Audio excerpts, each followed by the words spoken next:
Hello everyone, today we're going to be taking a look at the games that occurred in this little side match Beth Harmon had with Mr. Benny Watts. Benny Watts always charismatic, and well, Beth Harmon is Beth Harmon. So actually I found out that 3 or maybe 4 of these games, they showed us 4 games and the 5th game was implied, and I think that was that. And then she goes up to her hotel room visibly angry. Sorry for the spoilers. Yeah, so they turn out 3 or maybe the 4th. We'll discuss the 4th a bit. Maybe 3 or 4 are taken from actual real games. So let's start out. I'll briefly analyze the games, touch on the positions that did occur in the series, and the first 2 were rather easy to reconstruct. By rather easy, I mean they took about 30 minutes. Of course, I wasted a bit of time during those 30 minutes, but still. Third one was very difficult to reconstruct, took me in the hours, and fourth one, well, it has its own story. Anyway, so d4, knight f6, knight f3, d5. We're transposing into a symmetrical kind of queen's pawn game, and now we go into the queen's gambit. So for those of you who thought Beth never plays 1d4, like the Fischer story, where he always started out with 1e4, but then trotted out the English against Boris Spassky and won a really nice game. Here actually in this fun match, Blitz match with Benny, she does play 1c4. She does play the Queen's Gambit and 1d4. So here Benny accepts, and e3, it's designed to simply recapture. So this is the Queen's Gambit accepted. e6 does block in the bishop, but it's one way to play. You want an early c5, which you do get in immediately.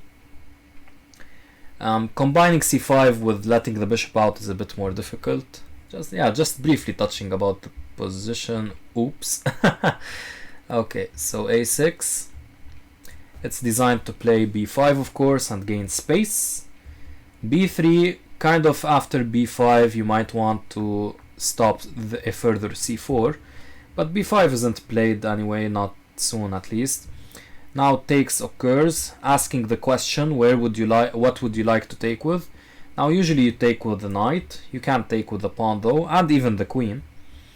Bishop d6, setting up some potential queen c7 and the battery on h2, attack on h2. And now bishop b2, natural square for the bishop, of course, on this beautiful long diagonal. Okay, so castles, obvious, you have to get your king to safety. And now bishop e2, preempting this b5 and perhaps relocating here. Queen c7, as we said, natural space for the queen. And now knight f3, just defending and leaving this bishop some room to c. Okay, e5, now getting this bishop out.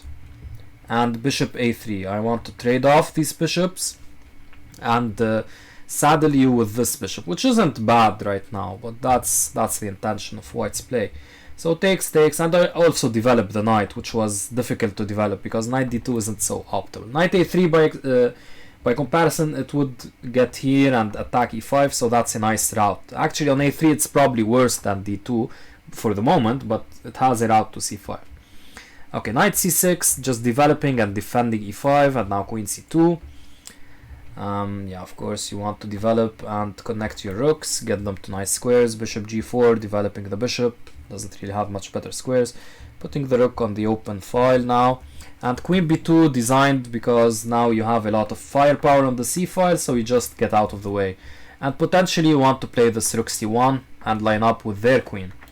So that's what we want. e4 now, gaining space for black. And now the knight goes back. Takes, and knight e5. If you notice, black's pieces are clearly better. White hasn't reached the desirable or achieved the desirable knight c4. This knight is looking very dumb, it's only defending. These knights have the potential to really attack white. Let's say I do a nothing move.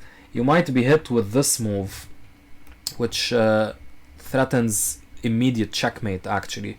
It's not, very bad, not very nice arrow. It's a check, you move, then it's a checkmate. So yeah, something to avoid. And this knight is silly as well, since it didn't get the c4. Oh, and actually black's control over the c file is very nice. You can't really challenge this control because probably black can just give up the queen here. Yes, you gave up the queen, but you get 2 rooks, which are stronger than a queen. So yeah, not optimal for white. So he plays h3, tries to stop g4, and I say he because it's not really Beth Harmon playing. As you can see, I hope you can see it. Let me check if you can see it. No, you can't see it yet. Okay, let me go forward a bit. Rook fd8, getting the rook to an open file. And now a trade occurs, and rook d1. White is desperately trying to trade, but black says no thank you. No more trades. I don't want to trade more pieces. I don't want to trade the rooks especially, because that will leave me with less firepower to attack. So puts the knight here, and if you take, you're going to be met with a tactical issue. So for example, if you take here, you are going to be met with a tactical issue. Yeah, takes, and now this check, and I pick up the knight. So something to watch out for. Okay, so the knight goes back here, attempting to blockade, and will not leave the knight on pre after the check, so maybe trying to take at least now. But black has his own reply. This move, and now can you see? You still can't see. Okay, maybe I need to extend it. Okay, I'll do that just a moment. And the knight now comes here, and this is the position we saw on the game. Actually, let me show you which positions we saw on the game from memory. I don't. They show us actually the opening. They show us the opening up till this move. Here it becomes less clear what's happening, but you can reconstruct it with very precise analysis. And here they don't really show you what's happening. Actually no, they show bishop d6, and then they jump. They magically jump. They don't show you any of this. This I reconstructed. They magically jump to somewhere here. Yeah, they magically jump to here. And now they show us Beth taking on d8. And they show us this. And then they jump to this position where she plays this. And after knight here, queen c1, this they all show us. Black plays rook takes d4, Benny. This they all show us. And then they even show us in the game this check. And Beth resigns because she's losing the queen. Actually, she goes here and only here resigns, which is a bit strange because a player of her caliber should have noticed this, even though it's speed chess. Like, actually black in this game resigned here. So this is based off a game Nikolic Predrag against Ivanchuk Vasily. And I won't spoil anything, but you guys have already known about this. Ivanchuk was the game Ivanchuk played against someone else. Okay, that's a pop quiz for you. Who was that someone else? It was an inspiration for the last game she plays against Borgov. So in the series. So yes, either Bruce Pandolfini or Gary Kasparov, they really like Ivanchuk games, and I don't blame them. So yeah, this game is actually an Ivanchuk game. If I just, I can just do this over here to show you guys. Why can't I? Oh, I can't click here in OBS apparently. So just this, and you can see. Alright, I'm analyzing these games too deeply, I feel. Let's go to game 2. Okay, I'll run through this. So it's a Catalan. This is known as the Catalan opening. All of this is theory. It's okay, I can show you the opening explorer, guys. Let me make sure you can see it. Yes, you can. So this is a game between Kramnik. So this is the second game she played against Benny. It's a game between Kramnik and Morozovich. And actually we don't get to see any of this. We reach this position. Where do we reach? This position. No? Yes, we reach here. They show us he's taking her knight. Or she's taking his knight because white won. And yeah, Benny Watts is white here. And he takes here. She takes here and he takes here. So they show us all of this. It's very strange play, not much use analyzing this because this will take really this game could be analyzed for an hour. Basically, white sacrifices a piece for this really strong bishop and some advanced pawns, or at least an advanced pawn. Yes, black is up a piece, which is this knight, but white's bishop and very powerful passed pawn offer enough compensation. Now black does have their own passed pawn, which they make use of, but it's simply not enough. White has tactical tricks. So they play this, queen d4 occurs. You don't take, because I'll just take back and then take here and I'm winning. So queen d4, hitting the rook. I don't care about my rook. You can take the rook, because I will take this and then promote as well.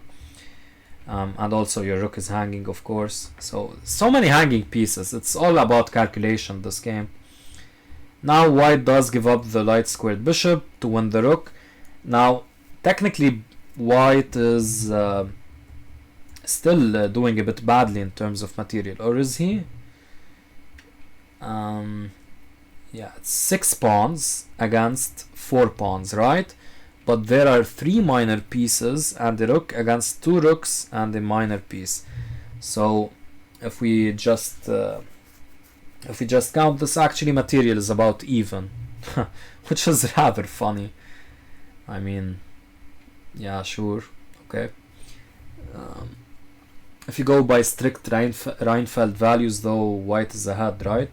6 pawns against 4, it's 2 pawns up, and these pieces we can eliminate by comparison, and what's left is this knight and this bishop against this rook, and white has an extra 2 pawns, so that's 7 against 6. So yeah, +1 for white according to Reinfeldt values, but in more advanced value systems such as Kaufman values, this would be about equal.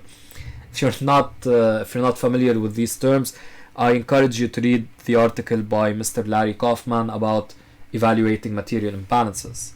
You can just search these terms in Google and you'll immediately find it. It's a very famous and award-winning article. Anyway, so bishop f4 now, and yeah, queen f8. So this we see in the video. b6. No, actually we don't even see this. This you can find. We see this in the video. Queen f3. And this threat is very dangerous, but white's pawns are soon promoting, so if white can defend, white will be completely winning. So white does queen d1, defending, trying to remove the queen. Queen, of course, doesn't want to, black, of course, doesn't want to trade, and now she's preparing this. But b7 anyway, and now, of course, you don't want to lose this pawn if you take, for example, which would be quite disastrous without this pawn, and the rooks will come in, and there's even rook here. So much easy stuff for white. So black tries this, keeping the rook on board, trying to play something like this, but now white simply promotes. Weird way to promote, but for example, if you take, you can even consider promoting. So something like this, you can even consider this, even though you might run into some bishop h3, but you have f3, and then there's this bishop check. It's really complicated. I won't be analyzing this, but anyway, she tries bishop e4, and now f3 simply ends the game. White is going to be able to trade pieces, and well, there's an extra queen on the board, so black can't even really take. So yeah, this is the game. Kramnik against Morozovich in the World Championship 2007. So very nice game. You can't see it? Why can't you see it, guys? I can't press this for some reason in OBS. Okay, you just have to trust me on this. It's Kramnik against Morozovich. Ah, okay, now you can't see it, I guess. Right? Yeah, should be able to. Anyway, so yeah, Benny is playing like Kramnik in one game and like Ivanchuk in the other. Let's see in the third game. This was a bit more difficult to reconstruct because it's a very obscure game. Like even in some databases it's not available. This is all theory in the Ruy Lopez, still theory. You can see how many games occurred from this position. Oh, it's still not theory. Here they diverge.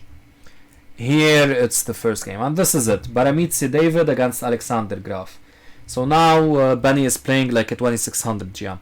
So he started out as Ivanchuk, went up to Kramnik, who's obviously a better player than Ivanchuk, though Ivanchuk was very close to Kramnik's level. And now he's to a 2600 level, Alexander Graf. So bishop g4 here, attacking the queen. She moves out of the way. Kind of a bit strange to allow this, but okay, the pawn structure is so ugly for white. But actually white is not yet losing. And obviously here you're facing a lot of issues. You go here, I play here, and I'm winning the rook. And you can't do anything about that. So white gives up the exchange, hoping that after takes, at least he has some scope for the bishop and an advanced pawn. But this has gone badly for white, obviously. Bishop e6 is a very smart move. Now your opponent has the bishop pair compared to your lone bishop, so you don't want them to have two bishops, because two bishops cover all squares, so you want to remove one of them. So bishop e6, and now the knight comes here, trying to at least get a knight instead of the bishop on the square. It's a good square for the knight, but with this bishop, which is really a rather silly piece, this is its only dream, and it will not achieve this dream. Okay, d8, adding pressure to this pawn, forcing king f1. Yeah, of course, white didn't really want to contend with this, and this is just suffering, because your bishop will never have a good square to go to.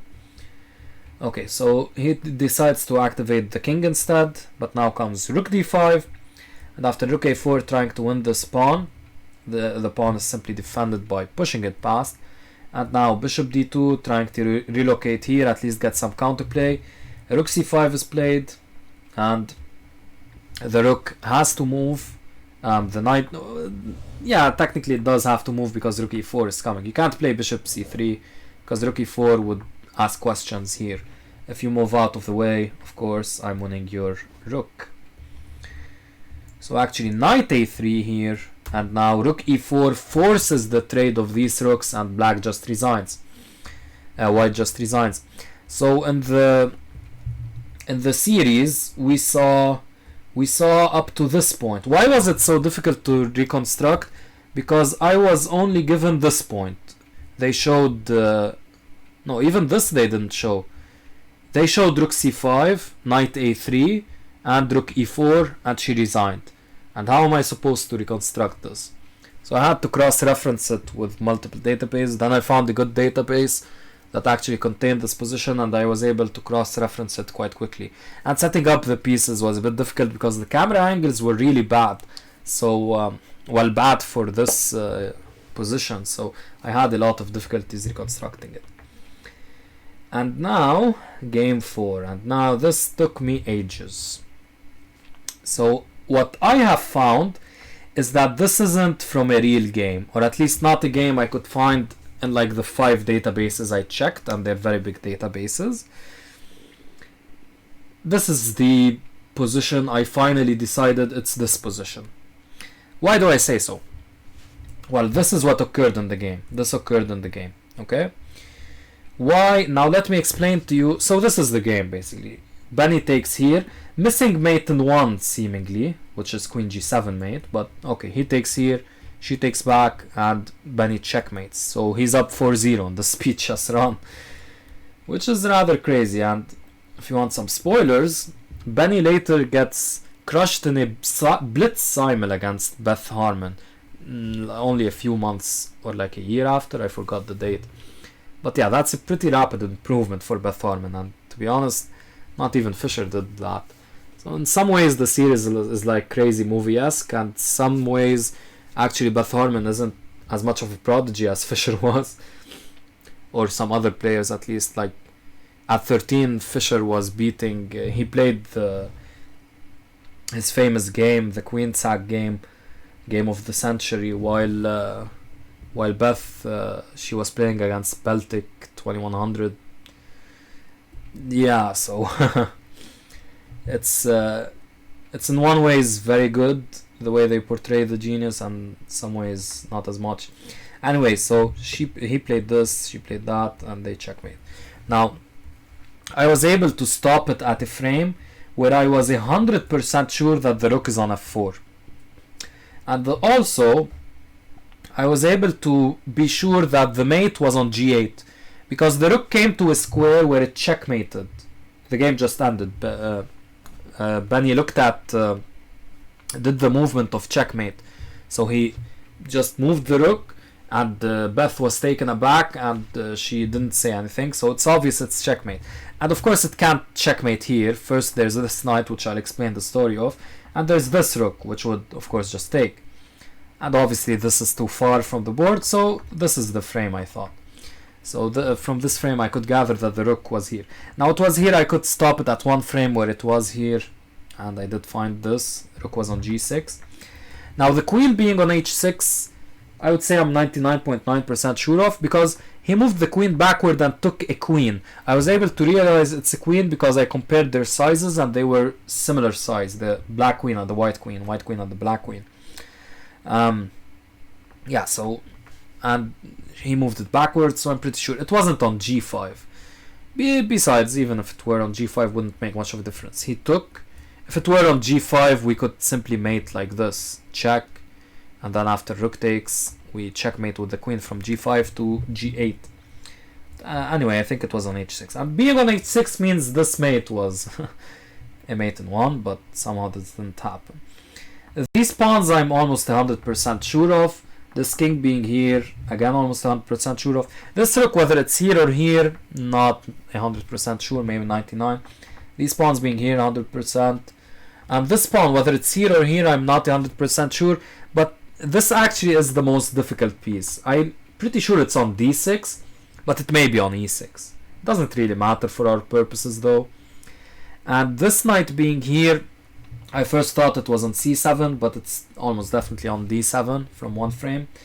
Actually, from several frames, because they freeze it on one position. It's pretty clear it's on d7. Bishop being on c8, it's pretty clear. And I was able to compare the pieces that were outside of the board, and I found out that white is missing two bishops and a knight, and black is missing a bishop and a knight, which is the case here. And this rook being on a8, first I didn't notice it, but I'm pretty sure it's on a8 and not outside of the board to the, like a small corner. I'm pretty sure. Anyway, so I'm pretty sure this is the position. This is how I arrived at it. I have the fence, you can see on the right. Actually, this didn't update for some reason. Okay. Anyway, you can see on the right that... you can't see on the right, okay. But if you press the study from the description on YouTube, you can see that these are the fans I have. And I have chapters for these positions. I will delete them after this video, but you can check them out. First, I considered this position, which is very similar. This is basically what happened in the game, but without a rook here. Then I considered this position with the rook again missing on a8. No rook here. So these are the trials I did. And finally I was able to narrow it down. And I considered this position as well, which is basically the game.